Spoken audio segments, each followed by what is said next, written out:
What's up, guys? Teddy Cornwell here. Welcome to the Underdog Talk. Something about the underdog. Today we have a very special guest, the Uncrowned King of Mr. Olympia on the Underdog Talk. But before we get into this interview, you know I have to give this man a proper underdog introduction. Hailing from Baltimore, Maryland, guest has competed in a whopping total of 68 IFB professional shows. One of the most elite bodybuilders of the 1990s. With a raw max bench of 530 pounds, this man has over 1 million followers on Instagram. I am proud and honored to present the one and only Mr. Kevin Levrone. What is up, man? How's the family? Life is good. Staying positive. Everything is great. No complaints on my end, but I want to say thank you for having me here and allow me to have this opportunity. And we're both Maryland boys, so Heck yeah. this is great, man. I'm looking forward to it. Born and raised. And Kevin, before we get into your career, I gotta say, your song See the Light. Oh my gosh, it got me going to the gym today. That was a banger. Well done. Yeah, thank you, man. I love music, so Heck yeah. music is a passion of mine, and I always love music, so that's a part of me. Yeah, and you're damn good at it, so why not, right? And I want to start from the beginning of it all. You know, your cousin comes back from the military and he's in great shape. He inspired you to start bodybuilding and fitness. So now, Kevin, what else made you fall in love with fitness and bodybuilding? Obviously, besides that inspiration from your cousin. I liked it because you see instant changes. You feel something instantly. You just see your body respond. On like right away within a matter of days. You'll feel sore, and I got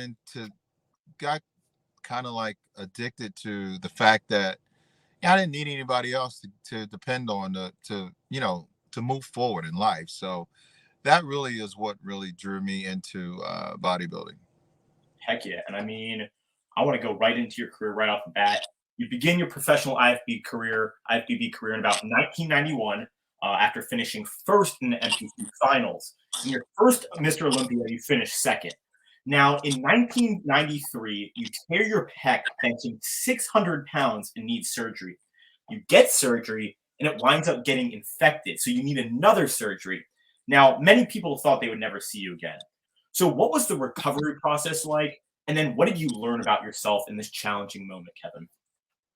Well, let me start with the second question. I learned not to even listen to negativity when people try to tell you that you can't do it or something can't be done, because just because it's never been done before doesn't mean that it can't be done and you can't be the one to do it. So I took all that negative compliments and negative things that I was hearing about my injury, and every bodybuilder prior to me who had that injury, it pretty much ended their career. So I saw an obstacle before me, of course, but I also saw an opportunity to do something that had never been done before, and that is to come back.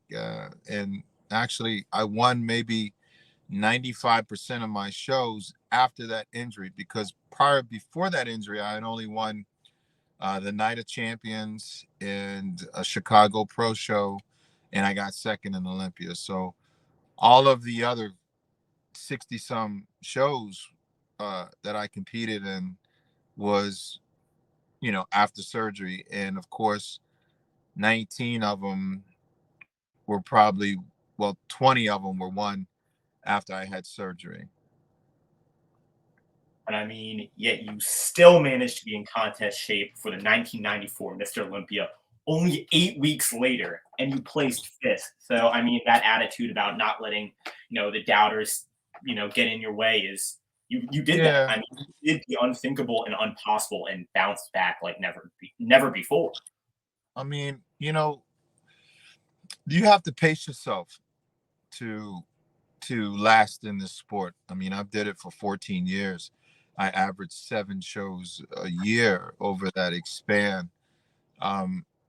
And there were some times where I prepared for a show and I showed up and I didn't put everything into that show because I wasn't willing to go all in. You can't go all in. You have to pace yourself. Like you can't run the car 100 miles an hour every single time you get to it and floor the gas to the floor because you're going to end up blowing something. So, um, of course, I've gotten flack over, well, his legs, this and that, and oh, his back or whatever. But overall, you got to take a look at my career.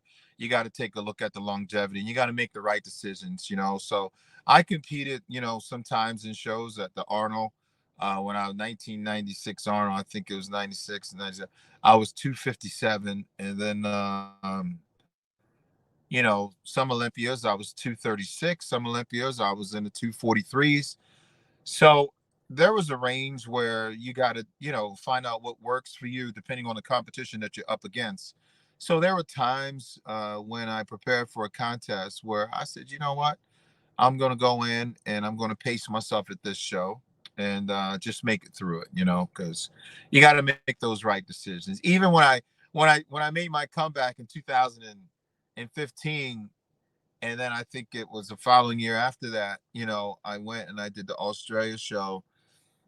Again, you have to make the right decisions, to how far you willing to press to push it, how far are you willing to have one foot in the grave and take a risk. So I played it safe, and I did that comeback for my fans, and I was glad I did it. I got a lot of support from it. This sport has been nothing but good to me, and you get in it, you get out of it what you put in it. And you Yes. have to be smart about that. You have to make the right decisions, but you also cannot be afraid because it can be a very lucrative business. I didn't never get personal with my placings. I never complained about any show that I placed out of the, top Yeah. three or whatever, two, whatever.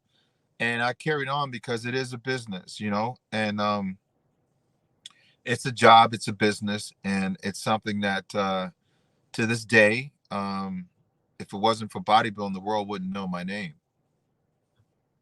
And I mean, Kevin, obviously the world does know your name, but I have to ask, what was it? What was that feeling like stepping on stage again?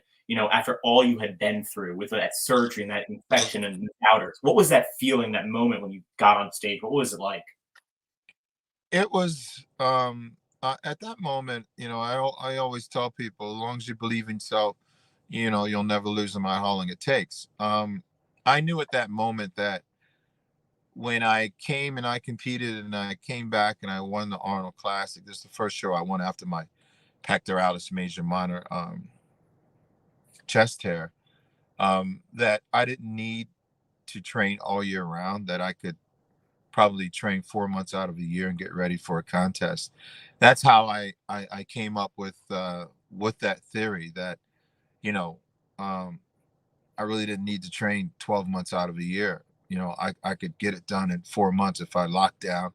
But it felt really good. I felt like the doors had opened and my career was in the palm of my hands. And I mean, I thank God. I thank the doctor and all my fans. But I just remember, I remember that injury, and that injury taught me to believe in myself and to never listen to the haters and the doubters. And that's clean across the board with anything in life. If you feel something deep down in your gut, you got to go for it. So Yeah. I think when I came back and Arnold invited me to the '94 Arnold Classic, and I went and I won that show. I mean, I felt like, wow, this is it. So I just took it. I took that opportunity. I took something that they say couldn't be done, and I made something out of it, and I built my whole career from after winning the Arnold Classic in 1994. Yeah, and I mean, following that amazing comeback in 1994, Mr. Olympia, you finished second behind Dorian Yates in 1995, and in 2000 and 2002, you finished second behind Roger Coleman. No small feat. So you stopped competing in 2003, And in May 2016, over a decade later, you returned to stage. So, Kevin, why did you return to bodybuilding? And what was prep like after such a long hiatus from bodybuilding? Number one, it came out because there were some emotional things down inside of me that I didn't have put to rest. So I needed to do that. It's like Yeah, having some, Rocky said, having some things in the basement. You need to, you know, snatch them out. So, um, and then my fans, I kept seeing my fans saying, hey, we miss you. Come back, come back. So they had a lot to do with it. I'm glad. I mean, I got last in that show, but I got a standing ovation, and the whole world was with me and supported me. It's been 14, 15 years since I was on stage, and social media and everything changed. We didn't have that back then, and I just had an opportunity to see bodybuilding through a different lens, and it was incredible, real time, and my fans could see me all over the world, and it was it was it was awesome, man. It was awesome. and I mean, I'm so impressed with that because I can barely get on stage, and I'm half that age. So that is just so impressive, Kevin. Yeah. Now, Kevin, you are one of the most motivating individuals I've come across. You've always been so successful in all of your careers. What's the biggest tip you would give someone on how to be successful in their life? I say follow your heart. Your heart, follow your instincts. They never lie. Um, you got to listen to your gut. It'll lead you where you need to be. Don't try to copy off what anyone else do. God gave you every single thing that we need when we were born to be who we are. Don't get away from who you are. Don't get away from your thoughts. Don't get away from the things that you feel deep down inside. Don't let anyone steal your glory. Not don't let anybody tell you that it can't be done, because that's what they told me. Don't let anyone tell you that you got to move to California, you got to move somewhere, you got to know somebody. All you need to do is believe in yourself. And once you believe in yourself, you never lose, no matter how long it takes. I did it with my bodybuilding career. I did it with a construction company. And now I'm doing it with my nutritional company. We're over, 90 different countries around the world.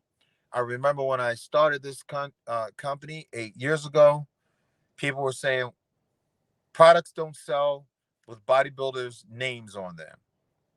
And I said, well, hey, if they haven't, then, that's, Right. I'm going to see what the hell's going on then. So I don't compare myself to others, and I don't care what other people do, and neither should anybody else in the world. Never compare yourself to anybody else, and don't worry about what they do. You have to find your way, and once you believe in yourself, you will find your way. you know I believed in myself. My father died when I was 10. Nobody taught me anything. My mother always said, trust in God. Sooner or later, he'll give you the answers.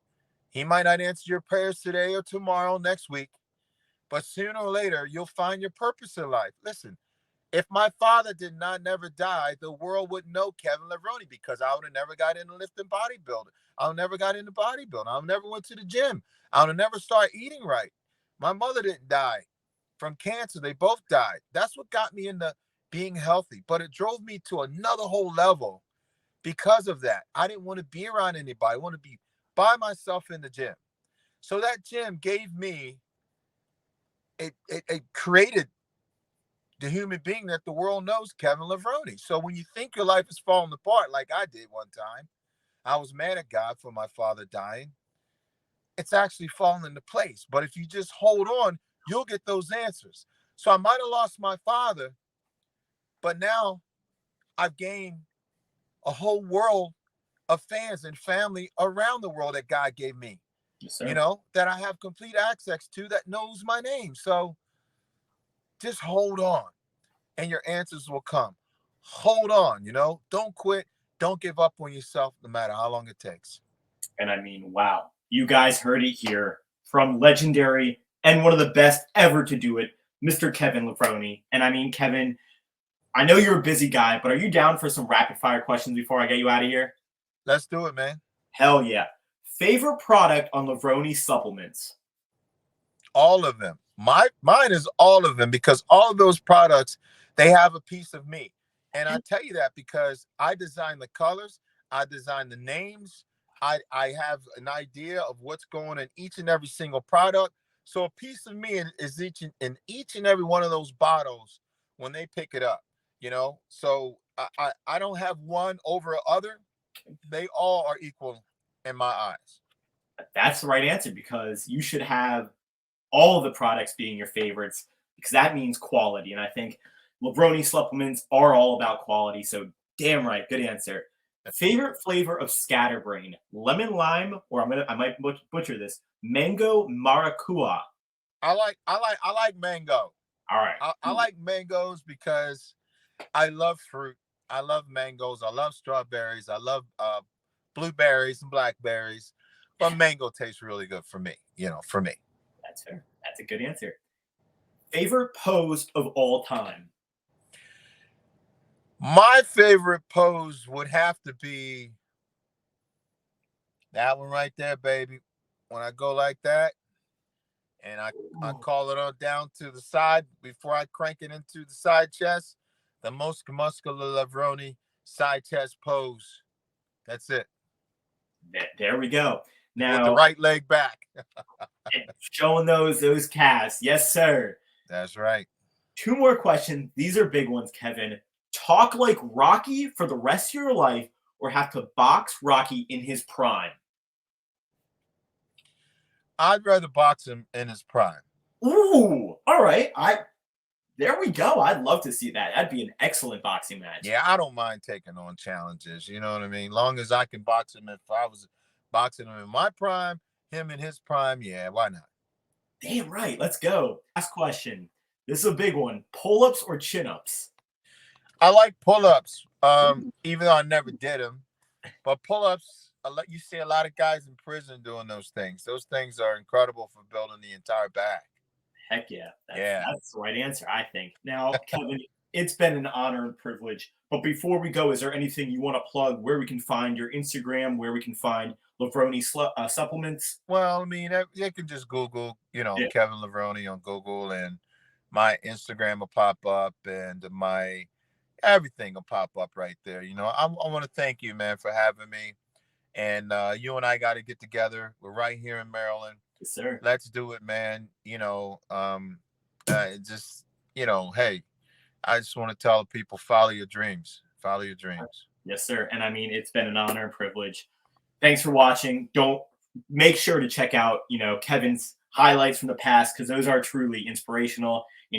Levrone supplements are the real deal. Levrone clothing, I mean, it looks pretty damn fly. So check that out too. We have some big guests coming on. Until next time, guys, Underdog out. Peace. Peace.